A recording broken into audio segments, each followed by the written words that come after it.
I will let you. Amazing, great. So hello everyone. Before we get started, I will say that the views expressed are my own and do not represent the views of my employer. And hello, I'm Alex. I'll tell you a little bit about me. I'm currently a public cloud product adoption lead for JPMorgan Chase in Glasgow in the UK. My current role combines a lot of my previous role experiences. I work with things like engineering, content strategy, cloud design, and a lot more things.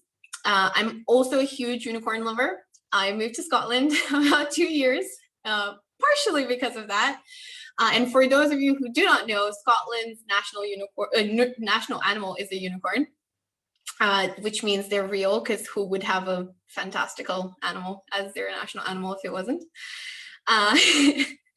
So why are we here today? So I asked this question. Oh, thank you. Yes, unicorns are really cool. I also have one that my nephew got me, if anyone wants to see. It's a little plushie, which stays on my desk.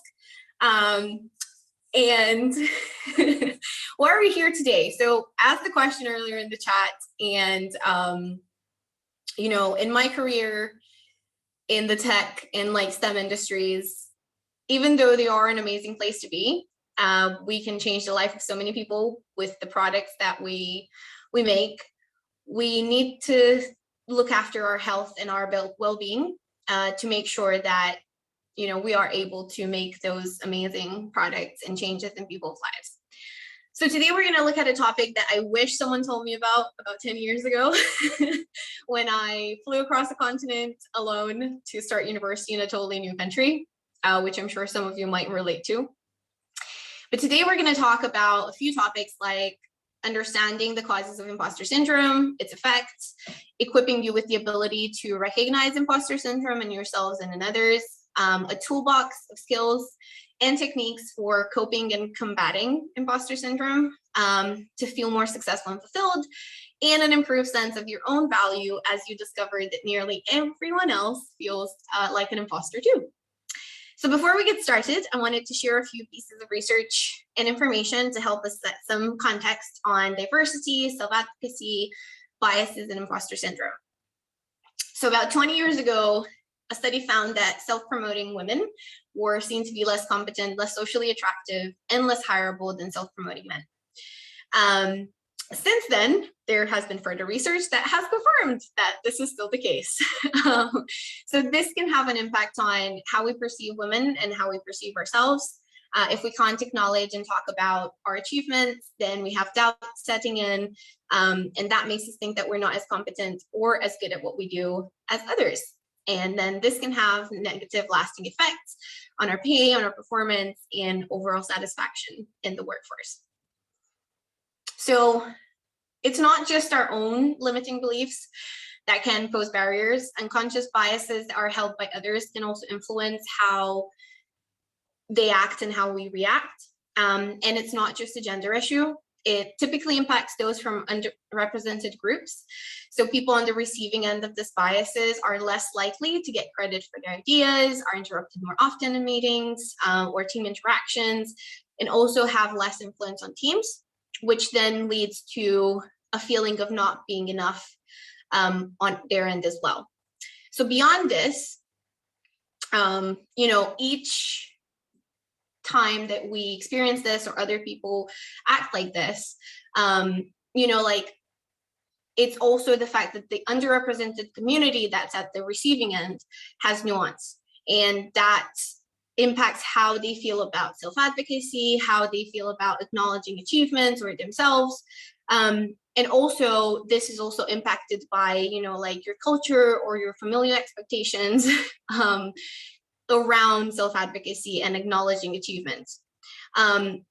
This might actually be in conflict with what is expected from you at work or university. So at home, people might consider that you shouldn't be proud of your achievements, you shouldn't be shouting about your achievements, and you shouldn't be like sharing them with other people.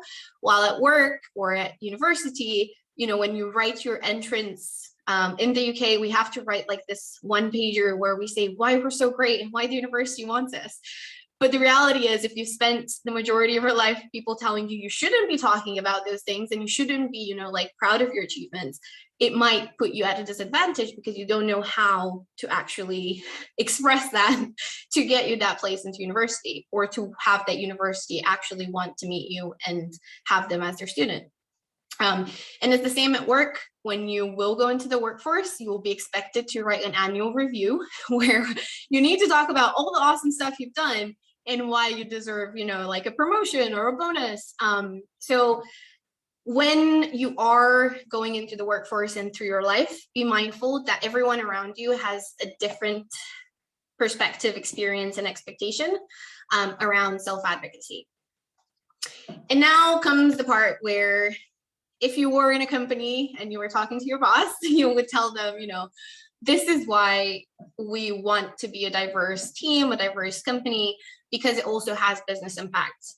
And it's important that we challenge unconscious biases, because diversity has a strong financial impact on businesses, both for those that embrace it and those that don't. So for example, there are a couple of research papers that say, that companies with women board directors outperform by 53%. So when there's true gender diversity, especially at the board level, so like the senior leadership level, that company is more likely to outperform its competitors. However, very few organizations currently have true gender diversity at that level. So as you can see, the business benefits of diversity aren't just limited to profitability and performance, but also to being more flexible, being more creative, being more adaptable to change. They are better able to innovate and generate great products because they reflect a diverse customer base of a global economy. So this is why we think that it's really important, that all of you, regardless of who you are able to own your own narrative, and you can change perceptions around self-advocacy and self-promotion. So now we've discussed why diversity and self-advocacy matter. We're going to talk about imposter syndrome. And you might also know it as imposter phenomenon or experience. And it describes the feeling that you haven't really earned or are as deserving of your accomplishments.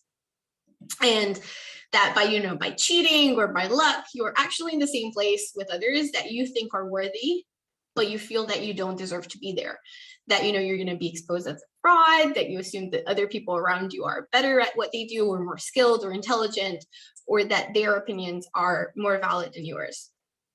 And the reality is that this feeling is normal, and it's actually more common than you'd think, especially for highly skilled and highly intelligent people. And research has shown that over 70% of people experience imposter syndrome at least once in their career, which is the vast majority of people. So now I'm going to ask you a question. You can see all of these names on this slide or screen, and I'm going to read a couple out for you. But do you know why all these people are on your list? And anyone can put their answers in the chat.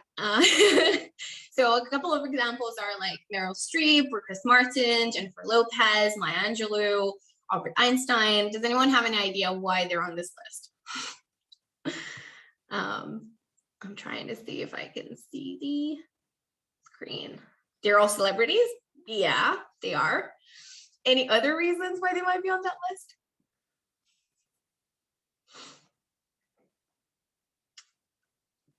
Yes, that is true, Credo. They have felt incompetent. And actually, these are famous people that have experienced imposter syndrome and that have talked about it publicly.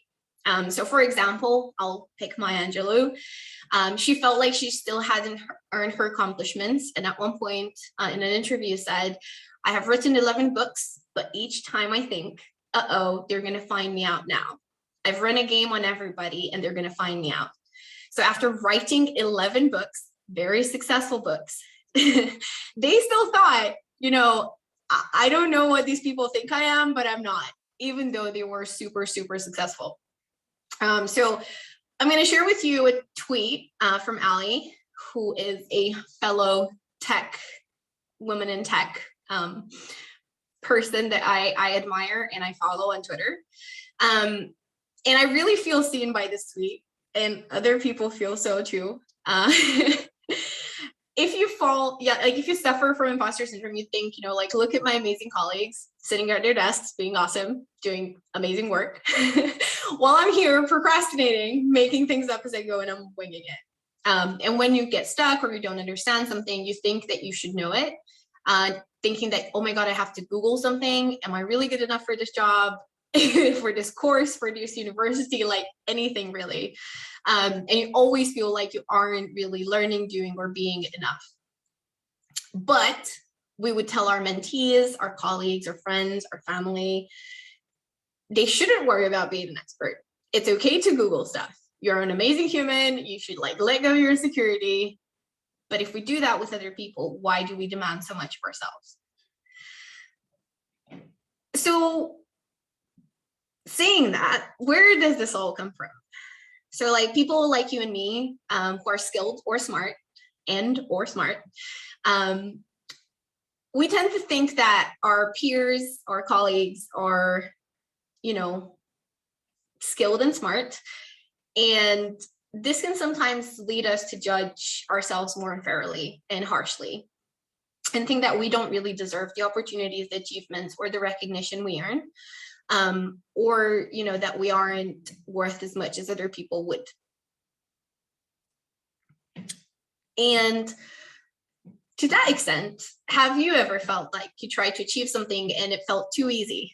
You felt like it was either a mistake or it's not enough, and you need to start on to the next thing. Imposter syndrome doesn't let you feel pride or joy in your achievements. Another kind of like cause or root cause for this can be that we doubt ourselves in private, but we don't externalize it. And we think we're the only ones that worry about these things. And actually other people do too, but they just don't share it with the world.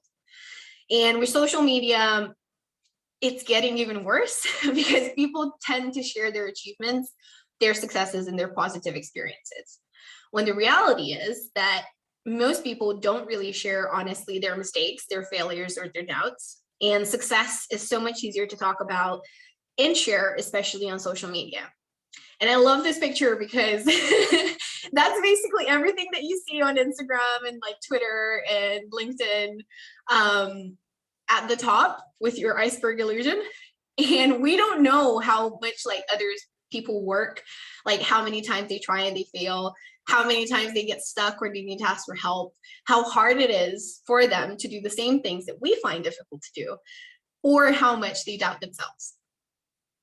So if I haven't, convinced you yet if you've experienced this or not, there are also a couple of types of imposter syndrome. And I'm going to cover them briefly. If you want, we can chat about it more afterwards. But there are kind of 5 archetypes that you might find yourself in. So one is the perfectionist, and that is when people set excessively high goals for themselves, or when they fail to reach a goal, they have major self-doubt and they worry about measuring up. And you could ask yourself, do you have difficulty delegating? Do you fear the fact that you have to give someone to do something that you don't know they're going to be able to do? If you miss a really high mark on something, do you accuse yourself of not being made out for this? Do you feel like your work has to be 100% perfect 100% of the time? And if so, then you're kind of like a perfectionist imposter. And owning and celebrating your achievements is essential if you want to not burn out, to find contentment, and cultivate your self-confidence. Then we have the superhuman, and you might ask it to yourself things like, do you stay later at the library or at the office if you work than the rest of your team, even after you finish the stuff that you had to do, just to put in that extra effort even though you might not need to? Do you get stressed out if you're not doing anything, and you feel that downtime and chill time is completely wasteful and you should be doing something all the time? Have you sacrificed everything and your hobbies and your passions just because of studying or for working? because then you're kind of fall into the superhuman archetype. And as you become more attuned to like internal validation and you're able to like nurture your confidence, and you know that you're competent and skilled, then you're going to be able to like ease off a little bit from being so focused on just working and studying all the time, and understand how much work is actually reasonable. Then you have the natural genius, and these are the ones who set the bar impossibly high, just like perfectionists, but they don't just judge themselves on ridiculous expectations. They also want to get things right the first time. And when they can't do this, then it kind of goes down. So if you're not sure if this applies to you, then you can ask yourself, are you used to excelling without having to put on a lot of effort? Do you have like a track record of getting like straight A's, gold stars, everything you do? Do you dislike the idea of having a mentor just because you think that you can handle things on your own? You know, like, do you avoid challenges because it's uncomfortable to try something that you're not great at? This then might be the natural genius archetype. The soloist is basically people that feel like you shouldn't ask for help, because if you do, then you're either an imposter or you're failed. And it is okay to be independent, and it's encouraged, but not to the extent that you refuse help so that you can prove that you're worthy. And you could ask yourself things like, I don't need anyone's help. Does that sound like you? Do you firmly believe, you know, that like you need to accomplish everything on your own? And do you like frame requests in terms of like the needs of the project rather than your needs as a person? And you should realize that there's no shame in asking for help. If you don't know how to do something, you can just ask, you know, a colleague or a friend, and Google stuff, you know, that's okay. That's what it's there for. And the last one is the expert. And like there are more types and like cross types that you could make out of these like 5. But in the interest of time, we thought we're just going to give you a flavor. So the last is the expert. And they generally tend to measure their competence on what and how much they know or can do. And believing that they will never know enough, they fear that they're going to be exposed as being, you know, inexperienced or not knowledgeable enough. And this might be things like, do you shy away from applying to like jobs or volunteer positions just because you don't meet every single thing on that list that they request? Are you like permanently trying to get trainings or certifications because you think you have to improve your skills all the time to succeed?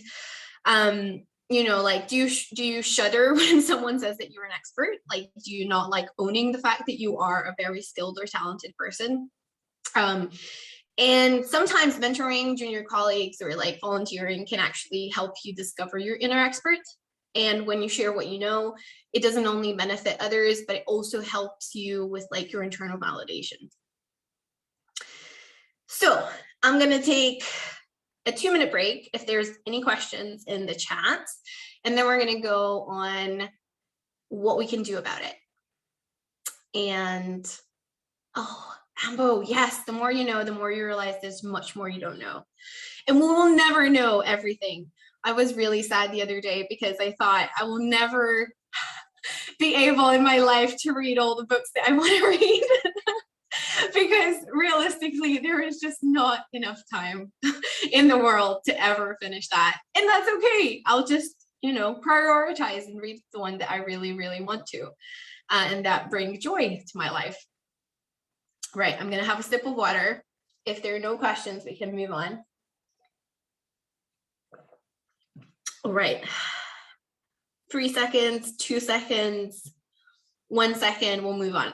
If you have any questions in the meantime, you can drop them in the chat. I'll take some breaks over the course of our time together, and I'll check the chat. So if you have something that pops into your head, you can drop it in the chat. We'll get back to it when we have a break. So now that we've worked on identifying if you might have imposter syndrome, we're going to talk of a couple of ways that we can tackle it, manage it, that you can try, that myself and others have used in our careers and we'd like to share with you. So I do want to mention before we go into this that the overall environment and culture we live in should ultimately change to enable a way to overcome imposter syndrome, not by trying to help individuals, but by creating an environment that fosters a variety of leadership and in which diverse, like racial, ethnic, gender identities are seen as professional and with equal expertise. So the first thing I want to share with you is about creating a confidence pack. And this is a great way to increase your confidence around your skills, your achievements, and silence your imposter voice by practicing talking about your skills, your talents, your past achievements. And a technique for increasing your confidence is something that we call a confidence backpack. And you start by thinking about all the things that you've done that you're really proud of, all of your achievements, and imagine that situation and put in a mental backpack. Then when you're faced with a situation where you're nervous or you're concerned, you go through those and you remember them, and you remember that you were able to do it before, and then you're going to believe that you're, able to do it again. The other way that you can do this is remembering your wins by keeping a yay list. So in your confidence backpack, you might want to keep a yay list. And this is like a document or a notes file on your phone where you keep positive feedbacks or wins. So you try to keep it, if you get it from people you trust, and the more specific the feedback, the better, because it will help you to, remind yourself that you can do it even when you doubt yourself. And, sometimes it could be getting out of bed. Sometimes it's a big presentation that you were scared of, a sports awards, fundraising for your community. The list will make you acknowledge the fact that you've learned and accomplished something, and it's going to motivate you to set new goals rather than constantly extending the ones that you already have and end up feeling frustrated. So in that line, you want to celebrate your achievements. And I want you to think back to the time when you passed a really hard exam, or you got an amazing grade, or you got the acceptance letter, that internship or a job. And these are all proof of your success and worth that, fill your journey to where you are today. And I can guarantee you that if I ask each and every one of you, you have these. I guarantee you that you have these. And if you can't think of anything right now, write yourself a note or put a calendar reminder to celebrate them when you're feeling more upbeat, and make time to celebrate your achievements so you can remember them when you feel down, because you can always do it again. Now, this is more external to you. So leaning on your people. We all have people in our lives that we think are extraordinary and that will support you no matter what. So of course, they may be biased, but they still think it. My mom thinks I'm the most amazing human in the world. Me and my sister are the best people, but still, they still think it, even though they're biased. And you shouldn't be afraid to ask for support and a helping ear, because we all need it now and then. And if it feels awkward, just think about how you would feel and how you would react if they asked you for support, and then trust them to be at least as kind as you would be to them. Or just make time to spend, quality time with your people. Positive emotions are infectious, and they will rub on you if you feel down. And this might not always stop the feelings of doubt, but they will help you get through your lows and go on to achieve more. Talking to people made me realize that imposter syndrome is quite common, and being open about it yourself helps you and the other people around you. The other thing is making your own rules. So if you've been operating under the misguided rules, like needing to know everything, never being wrong, never asking for help, or for someone else to support you, then you should start recognizing and admitting to yourself that you have the same right as any other person to ask for help, to be wrong, to have a bad day. So make your rules, or reframe how you think about failure and learning, and understand that the only way to learn is to do, and sometimes that means making mistakes. And that's okay.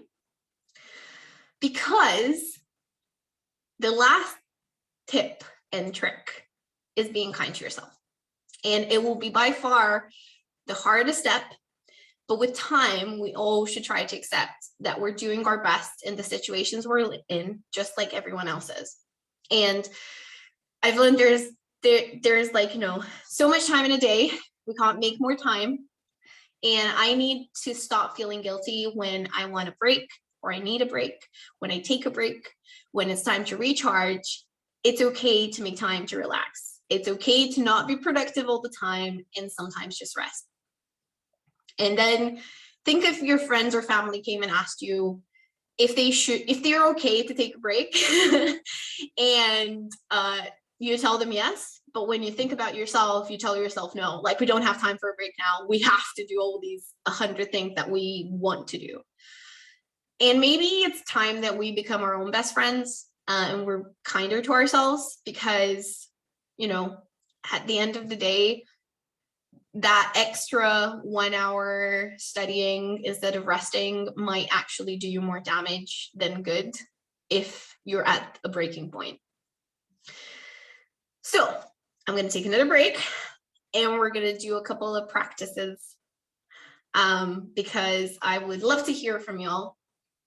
And I'm going to give you some time. If you have like a pen and paper, or if you have, a document that you can open on your laptop or your phone, we're going to do a couple of exercises just to get you used to self-advocacy and combating your imposter syndrome. I'm also curious, if any of this rings true with you. I know obviously I'm at a bit of a different stage of my career. I've been working in tech for quite a while, but I was where you were about 10 years ago. I think this year is going to be 10 years. But I want to know, if this resonates, do you feel like that sometimes? Do you not feel like that sometimes? I'd be curious to see. Because I was an immigrant, first generation immigrant by myself, moving to the UK. And those first couple of years were tough. I felt like my accent didn't fit in. I didn't fit in. I didn't really know if I was, the right person in the right place. But after a while, I kind of got to terms with myself. Ben.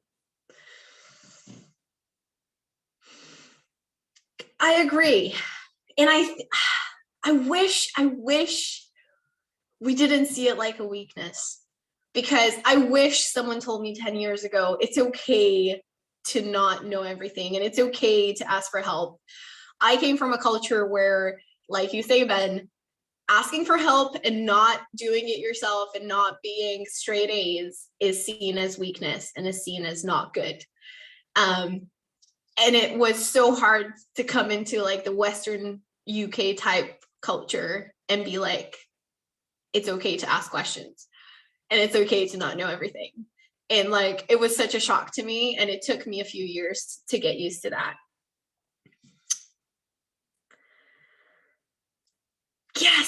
Yes. And people that make you happy to be you and support you and cheer you on. That is super important. Ben was saying, I think that's why people say you should surround yourself with people that empower you. And I totally agree. I think those are the best kinds of people, and they bring out the best in other people too. Cool. So we'll do a couple of exercises. I'll give you 3 minutes to do this. I'll share my example with you. So on your piece of paper or on your laptop, phone, whatever, I would love it if you could list some of your proudest moments at uni or at work. So 4 or 5 are enough. If you have more, then yay. If you can keep them from your yay list. And if you have less, that's cool. I know it can be hard when you start thinking about things. I actually have one from yesterday. I got an email from AWS, so Amazon Web Services. I don't know if any of you are familiar with it yet, but it is a cloud computing company.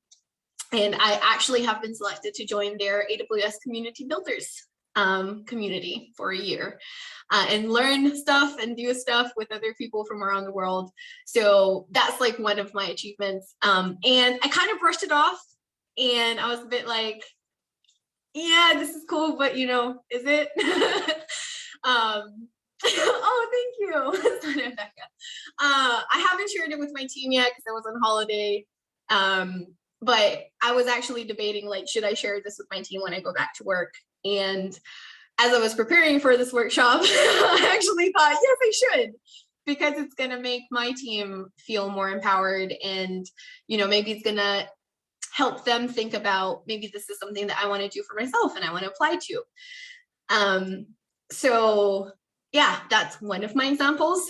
I'm sure a lot of you have these kind of examples, like Becca and Sana have been organizing this for a while, so I'm pretty sure you're pretty excited to have achieved the event today, finally. And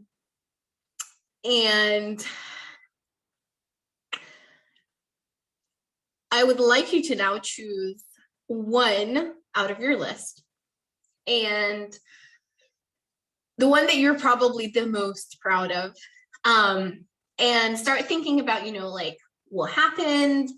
How did you behave? How did it make you feel? What did you learn about yourself? So kind of like, you know, have a think about it and just pick one, any one of them, and just kind of start thinking about how this all felt for you. Maybe you were scared at the beginning and then it made you feel excited or proud that you've accomplished it. I know that when I applied to university, and I was in Romania at the time, and I applied to 5 universities because that's what UCAS allows you to do in the UK. And I started getting acceptance letters. It was the best day of my life, like of my short life by that time. It was incredible to me that me writing my, you know, like letter to the universities to accept me, and then the universities actually wanted me. I was like, this is amazing. And I recently completed my master's in computer science about a year ago in the summer. And I got really good grades all across my master's. I did it alongside my work, and I got some really bad marks in some of my classes, which taught me that it's okay not to be great at everything. They were some pretty like theoretical classes. I don't do well with like theoretical classes. I'm really good at hands-on. Like if you give me like hands-on make something, great. If you give me the we need to think about how we're going to design this database, I'm just like, nah, that's not for me. And at the end of it, literally, I was like, oh my God, this is done. After 3 years of part-time study, I have finished this. Because at some point in time, I was actually thinking, could I maybe just drop off? I don't know if this was the right thing. But at the end of it, looking back, I was like, oh my God, this was so good. I've learned so much. I've done so much.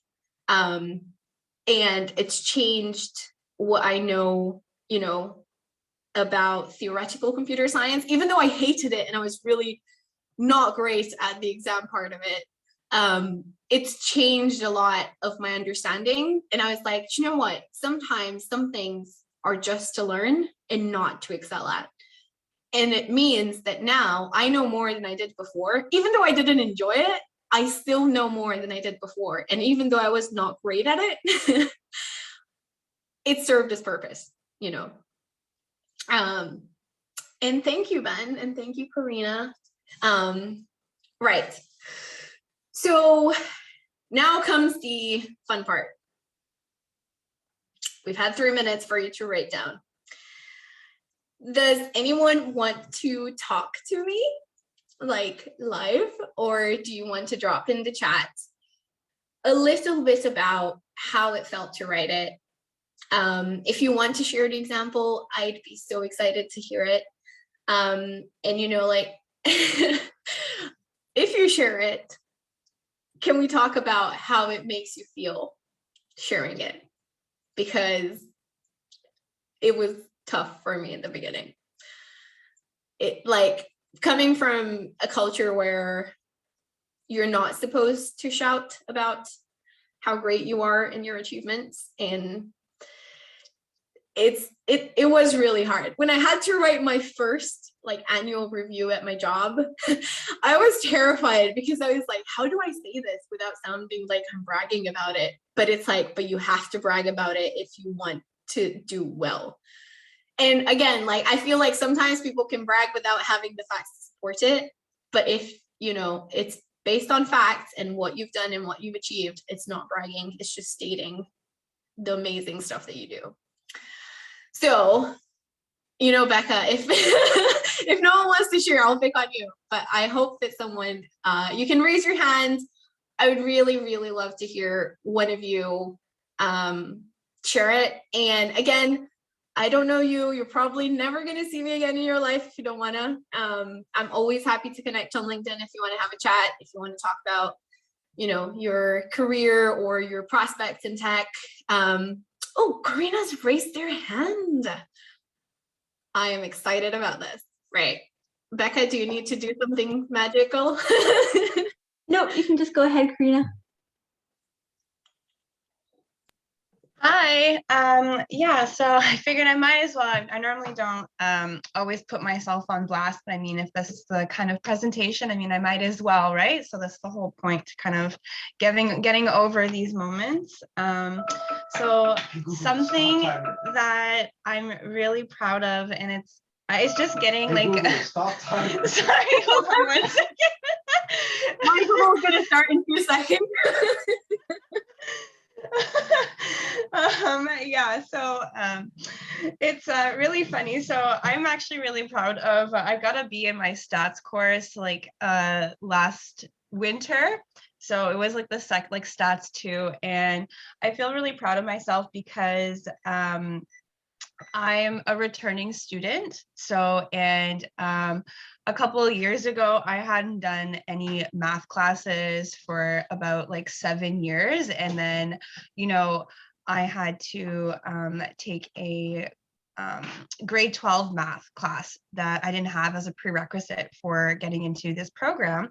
And so it started with there, and I was really struggling to try and keep up because like I hadn't done any math for 7-8 years, and I'm like, oh my goodness, I need a quick refresher. And so now fast forward a few years, one of the hardest classes, like, stats 2 is not really like an easy breezy class. So, and I just feel glad that I just got like a B in it. Like, I feel really happy about that. Yeah, when I knew that I passed that exam for my theory class, I was just like, yes, I felt exactly like you. I'm like, oh my God, this is the best thing. It's probably the worst grade I've got in my master's, but I am so excited about this grade. So I am so happy for you. And honestly, like, I think returning students, you have all of my respect, because it is so hard to get back into studying and like the whole school thing after not being in school. It's easier when you go from like, like being in high school, going to university and like, bam, bam, bam, done, because you're in that mindset. But returning, like, honestly, you have my full respect because it is so hard. Thank you. So how do you feel sharing this with us? How does this feel? I felt really nervous at first because I felt like I was going to be judged like as a returning student, but at the same time, I'm like, it's okay. There's nothing wrong with being a returning student. And, at the end of the day, like, I'm okay with my choices, and I'm okay sharing that. And if I'm able to help anybody else in the same position, it's not so scary to be in that spot. It's okay. People don't think of you differently, and that's all things that like I made up in my own mind. So, and I was a little nervous, but I just took the plunge because I knew it was going to be okay. I mean, yeah, and you are okay. You're doing great. Like, honestly, you know what? This is bad, but don't take this literal. But my tutors in like my professors in my masters, because we, you know, work where we work and we're kind of like perfectionists. We have that perfectionist archetype. All of our class was made of people that were part-time students and they were working for our company.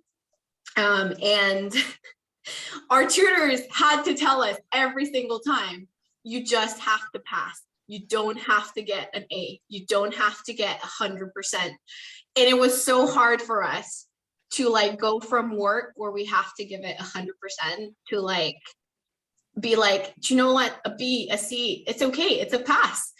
And it was so hard for them to like shift our mindset. But after I think 2 years, when we got to our last year with our dissertations and like our projects and stuff, I think we were all so exhausted that we got to the point where we were like, right, we just need to pass. And exactly. Yeah.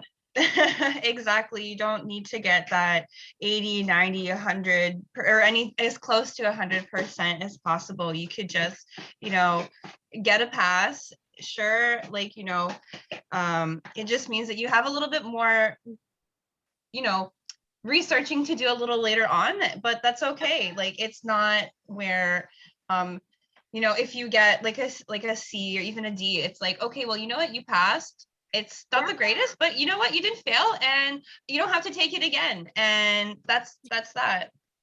Yeah, and I think like B, honestly, B is like a great, I don't know how in Canada, how you do the marking, but like in the UK, I think a B is like 65 to 70 and an A is 70 plus. I don't know if it's the same in Canada. I might be wrong. A B is between 73 and 76. Whoa, like that is an A in the UK. So like honestly, a B in Canada is epic. Yeah, no, exactly. I'm like, I feel pretty good about a B. It's good. I'm happy. And I mean, like you said, like, you know, like I passed, I don't need to take it again. You've gone from like, you know, having to get back into math and stats, and now you got to be like, that is epic. And congratulations. I am excited for you. And I'm sure that you have classes that, you know, you're way more comfortable in. You're like, this is my thing, and you get A's in, because that's the thing. Like, you go to university to study and you go to university to become better. You don't go to university to be like, I know all this stuff. I'm just paying a lot of money to get a paper that says I know all this stuff. Yeah. Awesome. Cool. I'm trying to see. I think someone sent me a message and I did not see it. Oh, Gabrielle is a returning student. Woo woo. Amazing. Does anyone want to share? I'm trying to scroll through my messages. Does anyone want to share anything else? I would love to celebrate you here. Your achievements. Oh, Credo. Correct me if I said your name wrong, please. You know, you say it right. Cool. Say it right. Okay, can you hear me? Yes.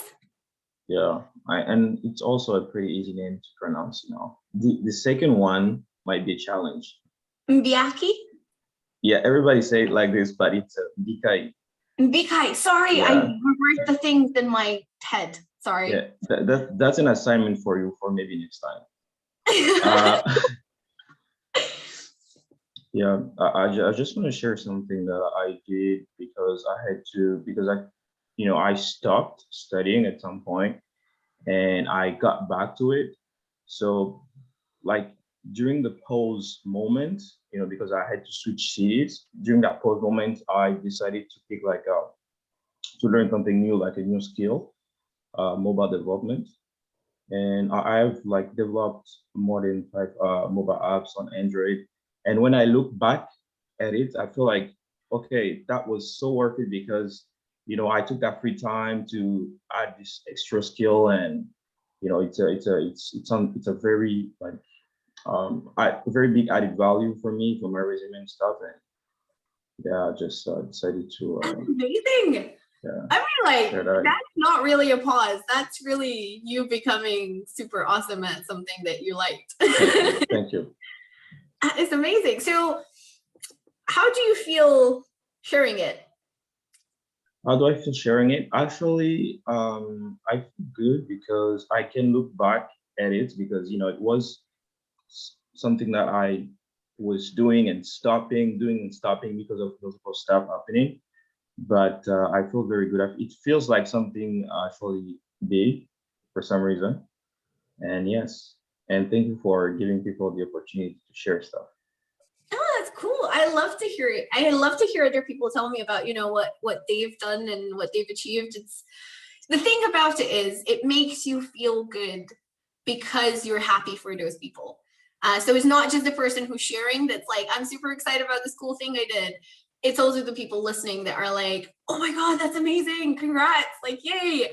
And it's like all of that positive like vibes that kind of like bounce off people. And I think that comes back to the point of like, find the people that you want to have around you and that give you that positive vibe, because they could always be like people that are like, oh my God, are you sure you want to take a break? Are you sure you want to do that thing? And it's like, no, I've made a decision. It's better to support me or don't talk to me about it. Like, unless you go to that person, you're like, hey, I'm thinking about doing this, and they're your mentor, or like they're, like a person you really trust, and you're like going with the question to them. I think sometimes people inadvertently place their insecurities on us, and they're like, I would never do that. Like, are you sure that's a good idea? And it's like, but I'm not you, and this is what I'm planning to do. So support me or get out of my way.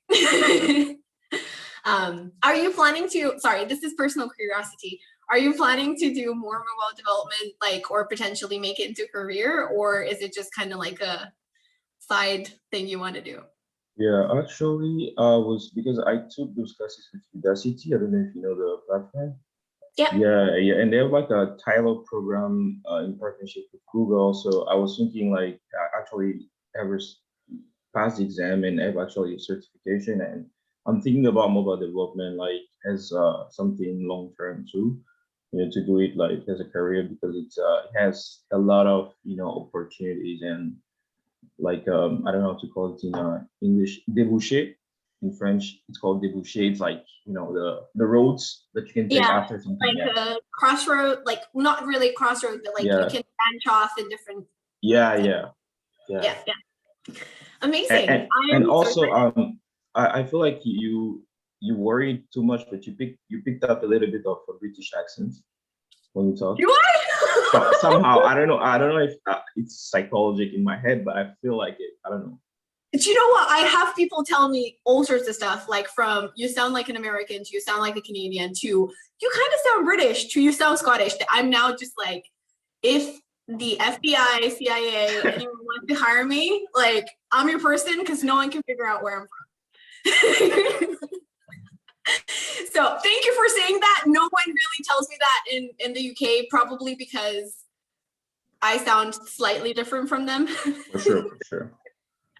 But I will take it. I will take it. I thank you so much. Yeah, and you need to share it like in the next meeting that as an accomplishment. Oh, look at me! I speak like a British person now. To be fair, I did get my British passport.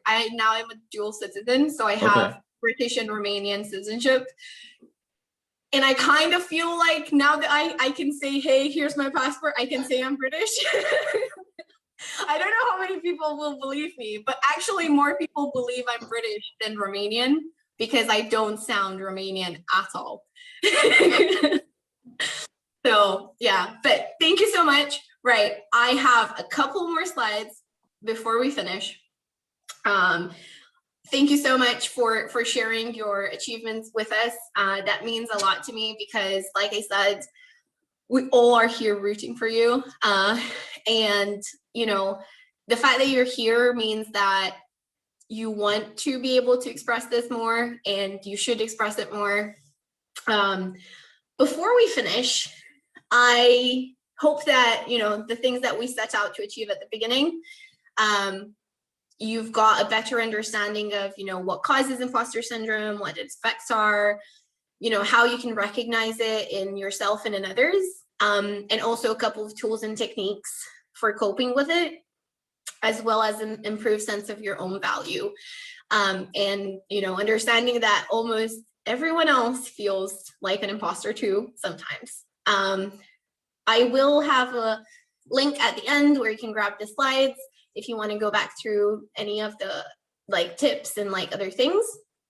And the reality is that we may never be able to get rid of imposter syndrome, but we can have open and honest talks about it with our colleagues, our peers, our seniors, our mentors, our friends, our family, and build confidence in the fact that you are talented, you are amazing, and you deserve every great opportunity that's coming your way.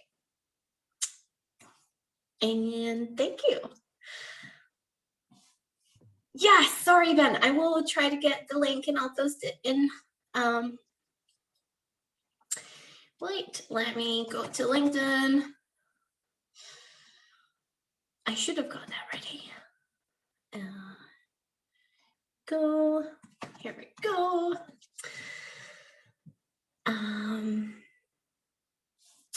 I've shared it in there, and now we can have a chat. You can ask me any questions you want. They can be related to the talk, workshop, or not. I am happy to talk about my work journey, my tech journey. I come from a non-traditional tech background. I did business and media publishing in my undergrad. I then went on to become a software engineer. And then the rest is history. I went through a lot of other things. I also worked for Candy Crush, did my first internship in tech there, which was epic. And apparently you're gonna have a short break afterwards. So yeah, just feel free to ask me any questions. I am happy to answer any questions. Sorry. And thank you, Andrew, for joining. And thanks everyone for